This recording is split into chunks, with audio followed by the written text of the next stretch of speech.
تا حالا شده 100% بخوای گل خوشگل بزنی و وقتی اون گل زدی نمیدونستی چه خوشحالی گلی باید انجام بدی که حریفتو نابود کنه و له بشه. من امروز میخوام به بهترین خوشحالی گل های FC24 معرفی کنم که وقتی به حریفت یه گل خوشگل زدی نابود بشه. پس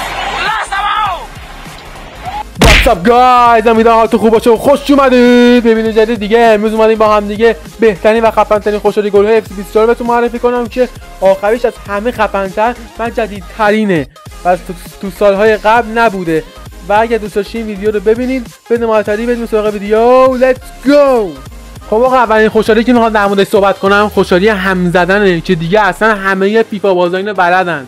یعنی واقعا اگه کسی فیفا پلیر باشه اینو بلد نباشه نوبه و باید بلد باشه اینو که حریفتون رو فوق العاده فشاری میکنه.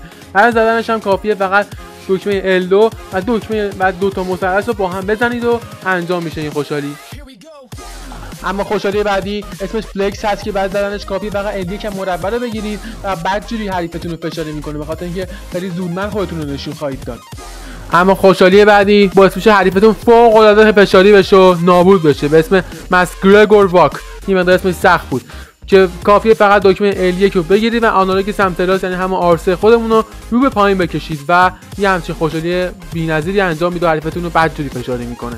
حالا چرا فشاری میکنه؟ به خاطر اینکه شما یه عدیه لاتو دارید در میارید. کسی که داره زور میگه و لات بازی در خودش در میاره و حریفتون بدجوری فشاری میشه سر همین دیگه نه.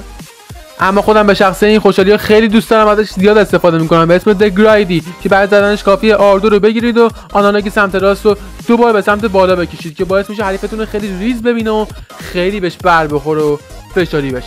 خوشحالی که میخوام بهت بگم خیلی خوب و بی‌نظیره به اسم آرم سوینگ که برای زدنش کافیه فقط L1 رو بگیرید و آنالوگ سمت راست رو یه بار به جلو و یه بار به عقب بازیکن بکشید که یه همچین خوشحالی زیبایی انجام بده و خیلی خوشحالی قشنگ و زیبایی هست که فکر کنم امسال هم بازی اضافه شده. خوشحالی بعدی که میخوام بهت بگم خیلی قشنگه، اینقدر قشنگه که من خودم خیلی باش حال میکنم، مطمئنم همتون حال میکنید. به اسم دنس اسپین که باید کافی برای زدنش دکمه R2 رو بگیرید و آنالوگ سمت راست یعنی R3 رو دو بار به سمت جلو بزنید که این خوشحالی خوشگل و یک رقص خوشگل رو براتون انجام بده. اگه تا اینجا ویدیو خوشتون اومد آموزش و خیلی حال کردید لایک، کامنت، سابسکرایب فراموش نشه. اگر دوست داشتید این کارو برام انجام بدید که میتونید خیلی من حمایت بکنید. دمتون هم گرم.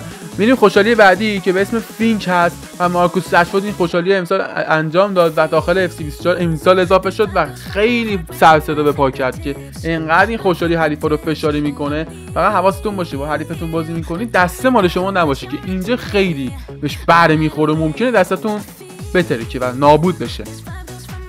خیلیتون سوال بپرسید که چرا این اسم خوشحالی گلا رو میگی؟ آقا میخوام اینو بهتون بگم که اگه رفیقتون گفت این خوشحالی اسمش چیه نمونید و نتونید بگید اسمشون رو میگم که اگه خواستید بلد باشید به دردتون میخوره. برای زدن این خوشحالی فینک هم کافیه فقط شما دکمه L2 رو بگیرید و دو بار مربع رو بزنید که یه خوشحالی خوشگل انجام بده. خیلی قشنگه خوشحالی. هنوز تقریبا نصف ویدیو نرسیدیم این همه خوشحالی خفن با هم رفتیم جلو. فکر کنین خوشحالی آخر دیگه چیه؟ یعنی حریفتون نابود میشه به اون خوشحالی دیگه تموم کارش. خوشحالی بعدی که میخوام بهت بگم can't hear you هست یعنی من صداتون رو نمیتونم بشنوم که کافیه فقط شما دکمه L2 رو بگیرید و آنالوگ سمت راست یعنی R3 رو یه بار رو به جلو بزنید و بعد نگه دارید این خوشحالی انجام بشه، نه اینکه بزنید بعد نگه دارید و حریفتون نابود میشه با این خوشحالی. نابود.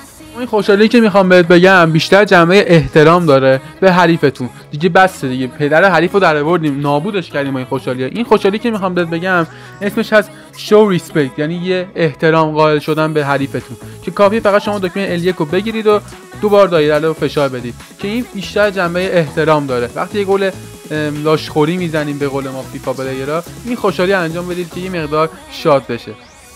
خوشحالی بعدی که میخوام بهت بگم اسمش از بیگ پرسن که کافیه شما دکمه L1 رو بگیرید و آنالوگ سمت راست یعنی R3 رو یه بار رو به جلو بزنید که باعث میشه یه دنس ریزی بیان و یه مقدار خوشحالی گروهی انجام بدن.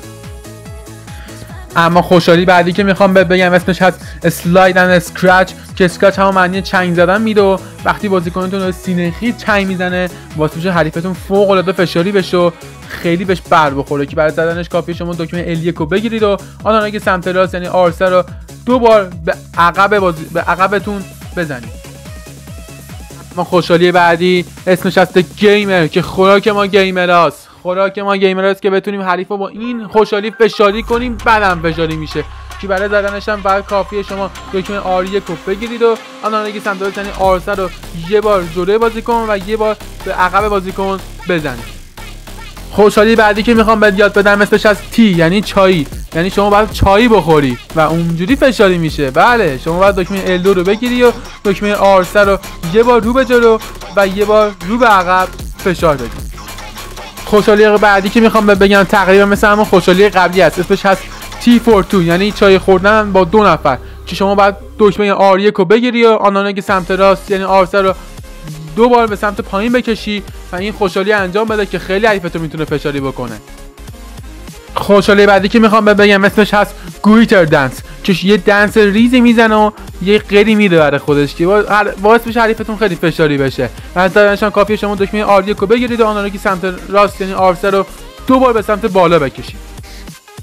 اما خوشحالی بعدی اسمش هست سلما که فقط برای زدنش کافیه L1 رو بگیرید و 2 بار مثلث رو بزنید و نگه دارید که باعث میشه بازیکنتون به هواداره حریف بگه که آروم باشید که خیلی میتونه فشاری کنه هم خودتون هم هواداراتون رو که نابود میشن.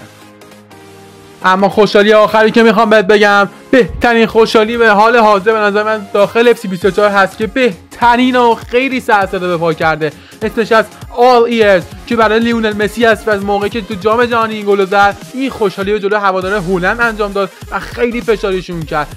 شما فقط کافیه دکمه L1 رو بگیرید و مثلث رو نگه دارید همزمان با هم دیگه و این خوشحالی انجام بده و واقعا باعث میشه حریفتون نابود باشه با این خوشحالی و دستتون رو فقط خورد نکنه. صلوات. خب آقا دمتون گرم که تا اینجا ویدیو همراه بودی. تا اونجا که تونستم بهترین و خفن‌ترین خوشحالی گل‌های FC24 گفتم که آخرش واقعا از همه خفن‌تر بود. من خودم با خوشحالی مسی خیلی لذت می‌بردم و می‌برم. امیدوارم که براتون خوب با قائل باشه. اگه دوست داشتید بچه‌ها حتما با هدفون یا هندزفری ببینید که باعث میشه خیلی بیشتر توضیحات منو متوجه بشید. دمتون گرم و تا ویدیوی بعدی فعلا see you later boy.